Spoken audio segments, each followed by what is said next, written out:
यीशु मसीह के मधुर और मीठे नाम में आज दिनांक 2 जनवरी दिन रविवार को हम आप सब अपम के श्रोताओं का हार्दिक स्वागत करते हैं। आज के दिन के लिए जो वचन है वह लिया गया है विलाप गीत की पुस्तक उसका 5वां अध्याय उसका 21 पद। वचन इस प्रकार से कहता है, हे यहोवा स्मरण कर कि हम पर क्या बीती है, हमारी ओर दृष्टि करके हमारी नाम धराई को देख। परमेश्वर में मेरे प्रिय लोगों, यहाँ पे यिर्मयाह प्रार्थना करता है, विनती करता है उन दिनों के बारे में, उन दिनों को स्मरण करते हुए प्रार्थना करता है और वो कहता है कि परमेश्वर कृपया हमारी ओर दृष्टि करिए, हमारी नाम धराई को देखिए। वो पुराने दिनों को याद करना चाहता है कि हम कितने अच्छे से थे, हमारा अनुभव कितना अच्छा था।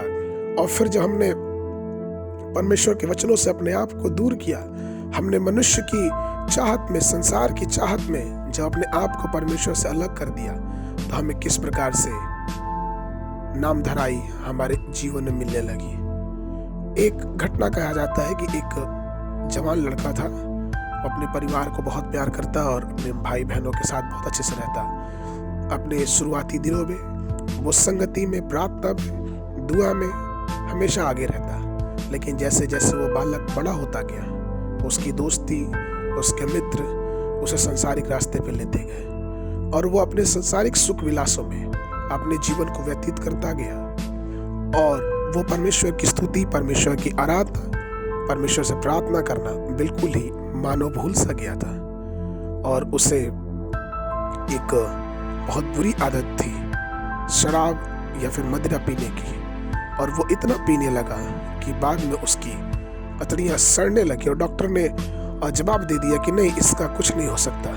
और एक दिन जब वो मृत्यु शैया में पड़ा हुआ था, उसने अपने पुराने दिनों को याद किया कि क्या ही वो अच्छे दिन थे, क्या ही वो सुनहरे दिन थे जब मेरा संबंध परमेश्वर के साथ बना हुआ था। उस संबंध के साथ, परमेश्वर के वचन के साथ साथ मेरा संबंध मेरे भाई बहनों से, मेरे परिवार से, मेरे माता पिता से अच्छा था। और किस प्रकार से संसार की संगति ने, किस प्रकार से इस सुख विलास ने, किस प्रकार से हमारी मनमानी ने इस संबंध को तोड़ दिया।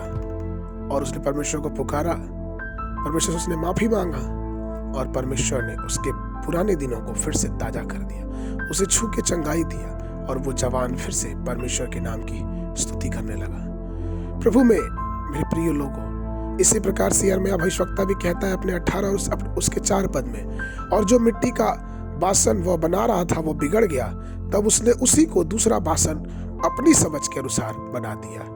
क्योंकि परमेश्वर हमारा कुम्हार है, वह हमारी प्रार्थना को सुनता है और कई बार हमारे जीवन में वो नवीनीकरण लेके आना चाहता है, वो हमको हमारे जीवन में बदलाहट लेना चाहता है। लेकिन कई बार हम बदलाहट के प्रोसेस से, कई बार हम बदलाहट के जो रास्ते होते उसको पसंद नहीं करते और फिर हम मनुष्य संसार के बातों पे, संसार के चाल चलन पे, संसार की हर एक उन चीजों को अच्छा समझने लगते हैं कि नहीं, यही अच्छा है हमारे लिए। लेकिन अगर हमने परमेश्वर को अपना प्रभु कह के जाना है, अगर हम चाहते हैं कि उसका अनुग्रह हमारे जीवन में बना रहे, उसका समर्पण हमारे जीवन में बना रहे, तो ये जरूरी है कि आइए हम उस परमेश्वर की उस नई दिन में जो वो नई आशा लेके आता है उसके साथ हम बने रहें। इसलिए परमेश्वर के प्रिय लोगों, अपने जीवन के हर एक पहलू को एक नया नवीनीकरण करने के लिए तैयार रहें। अपने उस पुराने दिनों को याद करें कि किस प्रकार से परमेश्वर के साथ हमारी संगति किया थी, और जब आज का ये दिन हमें नया मिला है तो आइए उस नवीनीकरण को और भी मजबूत बनाते जाएं, जिससे परमेश्वर का अनुग्रह, परमेश्वर की आशीष हमारे और आपके जीवनों पे बनी रहे। आज के मनन के लिए जो पद है वह लिया गया है 2 पतरस की पुस्तक उसका 3 अध्याय उसका 13 पद। और उसकी प्रतिज्ञा के अनुसार हम एक नया आकाश और नई पृथ्वी की आस देखते हैं जिनमें धार्मिकता वास करेगी।